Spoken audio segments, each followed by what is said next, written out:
Hi,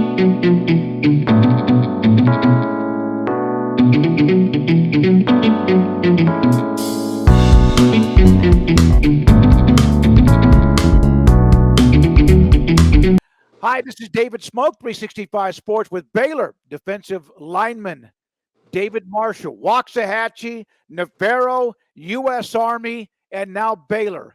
I saw a tweet from you, David. It was, I guess, a couple of weeks ago, maybe after the win against Texas Tech, when you said, "We believe in ourselves. Do you believe in us?" Something like that. And listen, I I just thought that that was a mature thing to say. It wasn't like pointing fingers, but it was obviously a huge win and a big moment for the fan base and the football team. What did that win mean to you guys who have been trying to get over the hump all throughout the season? I mean, it really showed us a lot. It just showed us like the team that we could be and the team that we are. And it just showed all the fans like we're here, we're trying. It's hard to win, but we're just still trying to show the world what we got. So. Well, there was some noise outside the program. You guys aren't you your social media allows everybody to see everything. We have our show and I'm sure it was a little bit frustrating. We kept hearing that you were close, but then the results didn't show that. What, in your opinion, has changed the last couple of weeks? Pretty much just our mindset. Just it's tough to get over those hard losses, and I feel like it kind of shook us a little bit, but just that bye week, and we had the chance to reset our mind and really focus and just think about the future and just keep thinking about the next game and the next game. All right, let's talk about your story. You went to Waxahachie High School, then you went to Navarro. Let's make sure I get this right. You were at Waxahachie, then you went to Navarro, and you tried to make the team. And tell me what happened there.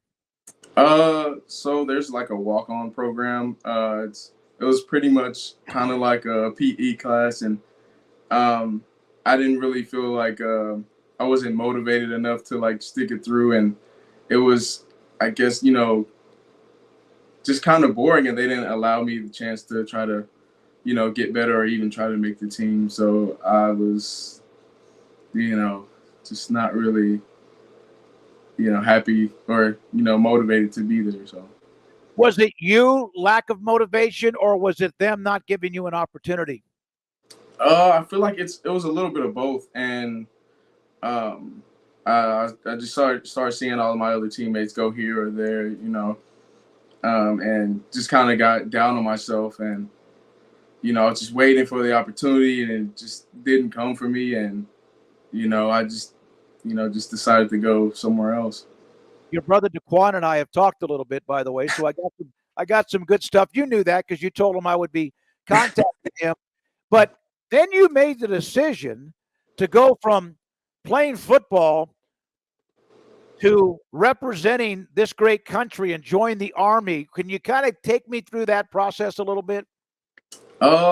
Really, I was never a big school guy, but I always like helping people, and just I guess the structure of sports just allowed me to just kind of stay focused and go just take one thing at a time, and without that structure, I was kind of lost. So I was like, what else there is there to do? And the recruiter came up to me and he was like, hey man, you want to go to the Army? And I was like, why not?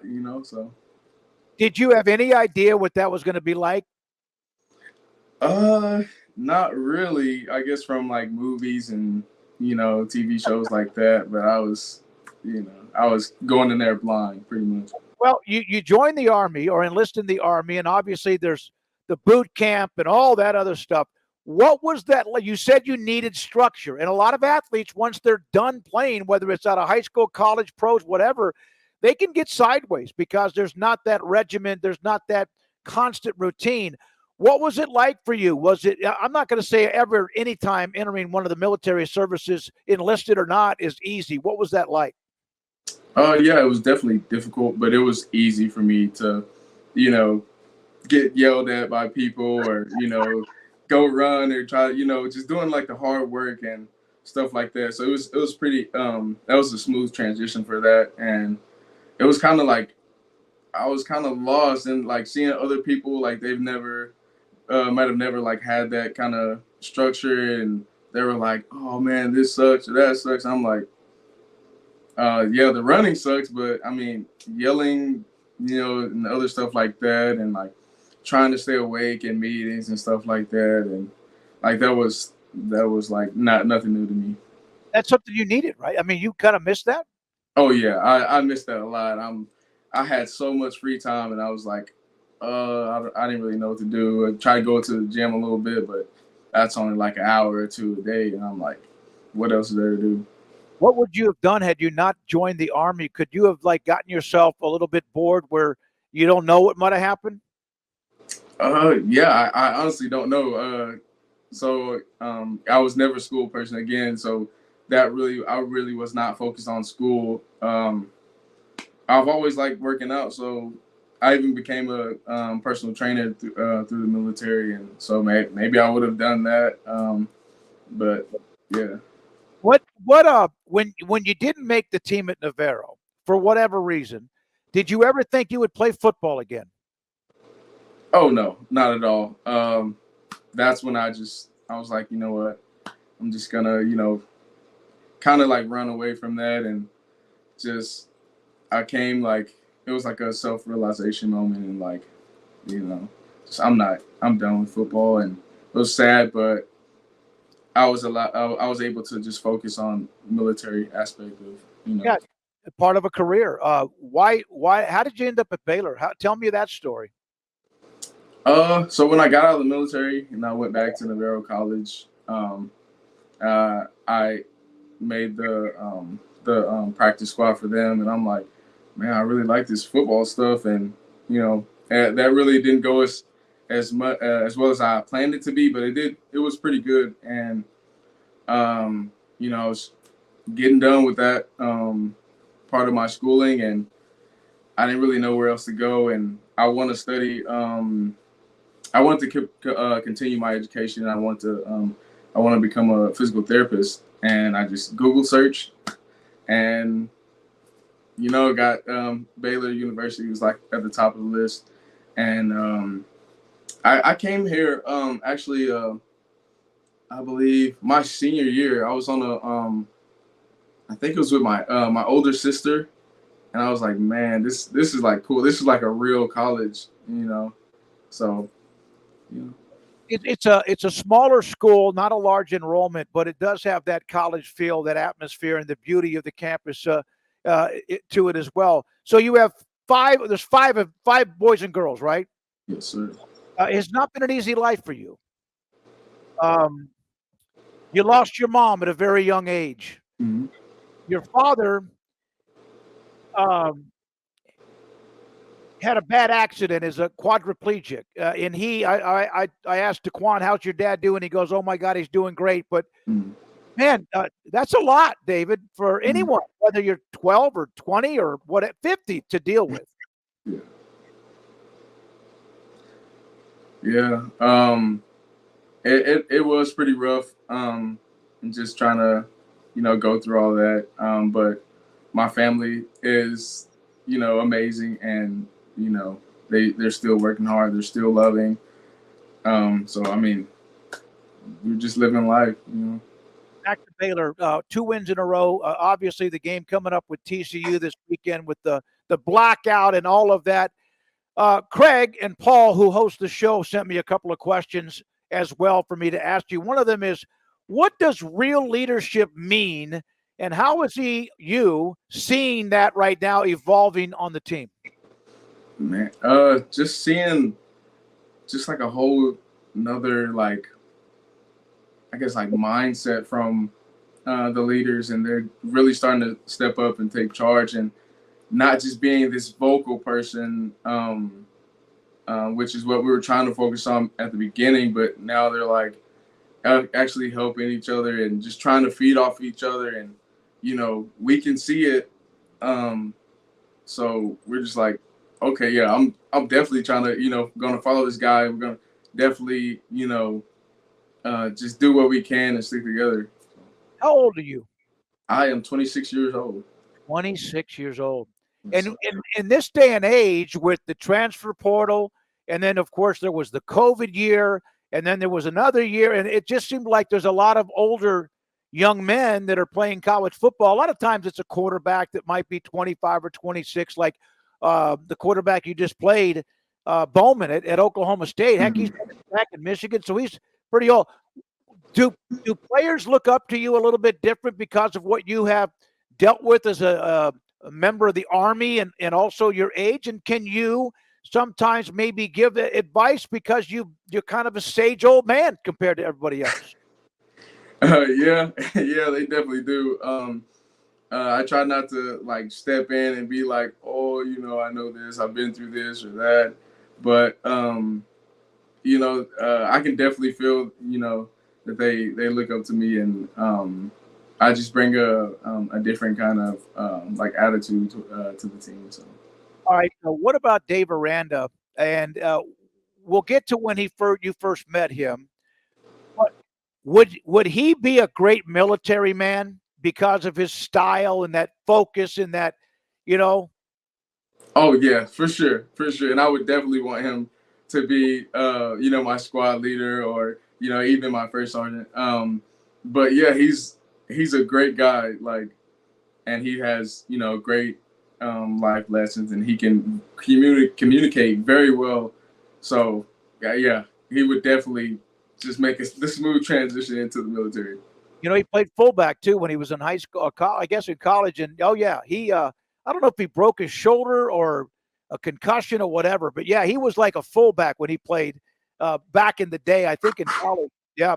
All right, let's talk about him for a second because 2022 fast start after the great year in 21, and then a bad ending, and then the bowl game was a disaster against Air Force. Then last year, never got going, and then this year 2-4.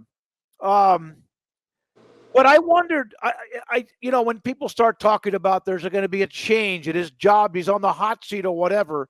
Did that ever filter into the locker room? And number two, what does it say? Because I never saw you guys quit on him, and even BYU, you're down 28-7, but you came back. I never have seen this team just lay down. What does that say about Dave Aranda and the players towards him? It says a lot. So we'll never like give up on him, because he'll never give up on us. He's and it's not just about football and like what we can do for him. It's in all areas of life, whether that's spiritually or academically. He stays on us, and he talks to us a lot, and um, yeah. So Has he ever said anything? I mean, besides everything to you about life and other places, is there anything particular, a conversation with you that you remember the most? uh, at the end of the year, or the season, we have a little chat with him, and he'll talk about our goals and stuff like that. And after last year being on the practice squad, I was kind of down. Like I was like maybe like I believe in like everything that happens for a reason. So I'm like, I'm on the team, but I'm not really getting the looks that I want. And I'm like, man, maybe I should you know throw in the towel again, and just having a heart to heart with him about that. And um, he had told me like everything does happen for a reason, and I am in this position for a reason. Um, and my role is just as important as the guy in front of me. So I really I really think about that like every day. I'm glad you said what you said. Or not glad. It's a great answer. It's a great part of who you are as a young man.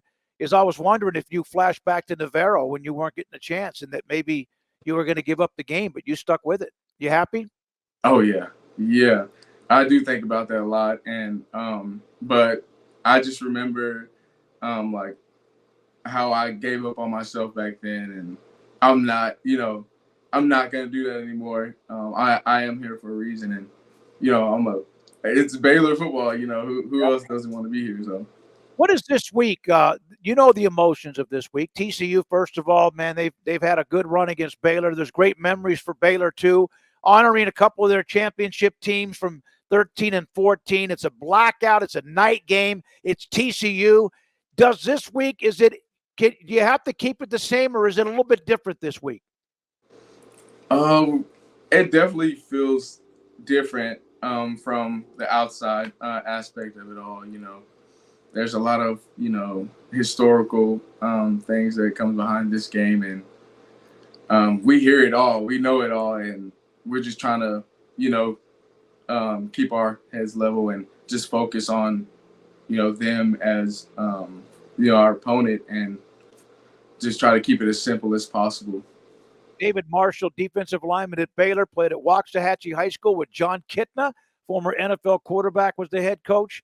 Also then went to Navarro, didn't make the team, goes into the U.S. Army for 3.5 years, and then walked on right at Baylor. Is that right? Did you earn that experience? I mean, you have been through a lot, no doubt.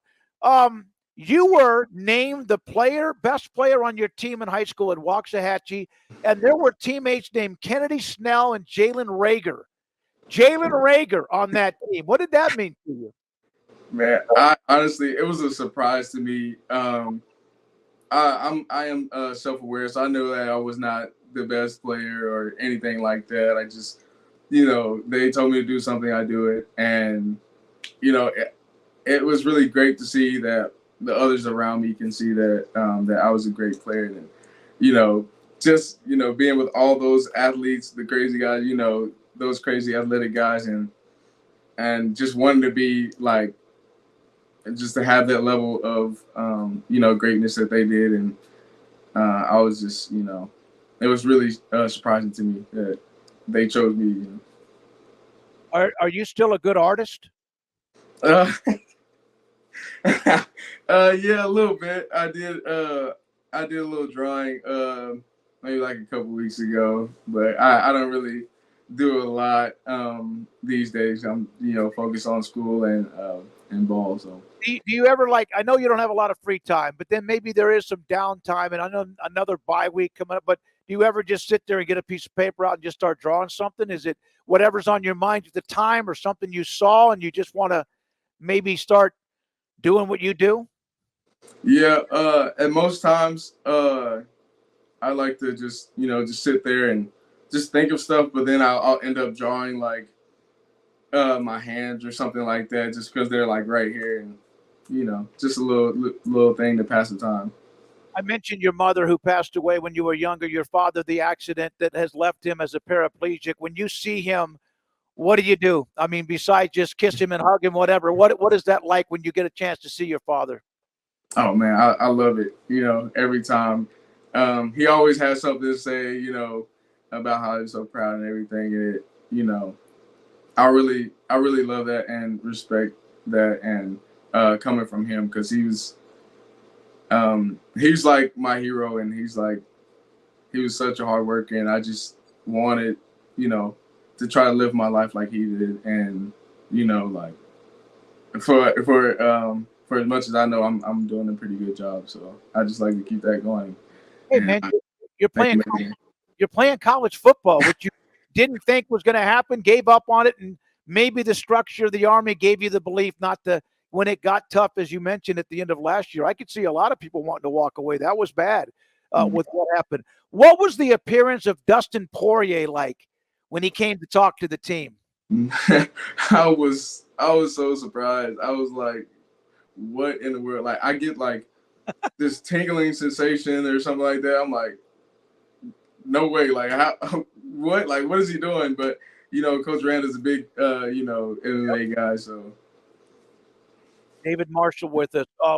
I'll wrap it up with this. First of all, it's an incredible story of resiliency, of learning from the past, and you represented us as a country, which, oh my goodness, it just there's nothing better than that. So I'll ask you this: what does the American flag, and what was it like to represent this great country? At first it was kind of like, I'm just doing a job, but as I see, my people that are still serving, and people that I've lost downrange, and I'm like, okay, this is like bigger than myself, and it's like it's just amazing feeling to serve the people, and just give them the freedoms that they have. It's really great. Do you wish, and this is not getting political because I don't want to get there, but do you wish maybe more people realized how lucky we really are, no matter what they may think or how things may go? That people like you and many, many others, thousands upon thousands of others that are representing in different countries or whatever, that we still have it pretty good.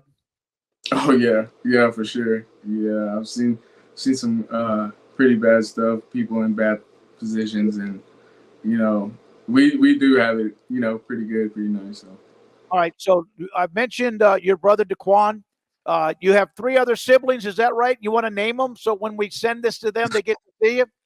I have my older sister Diamond, then there's Delta and Dalia. Okay. Are that you have their back all the time, right? You and Oh yeah, Daquan? Oh, yeah, yeah. for sure. Absolutely. David, thank you for who you are. Saw that tweet, and then I saw you again, I think, holding the flag, and I started asking about what your history is, and I'm so glad I had a chance to dig into that with you, and I hope you're doing well. Enjoy it. Get that win against TCU, and hey, this season will really have turned around if you guys can get one more under your belt, and maybe get closer to a bowl game. Thanks for your time, and have a great week. Yes, sir. Thank you. David Marshall from Waxahachie, Navarro, the U.S. Army, Navarro, and Baylor. And what a great young man representing the program. And this is 365 Sports.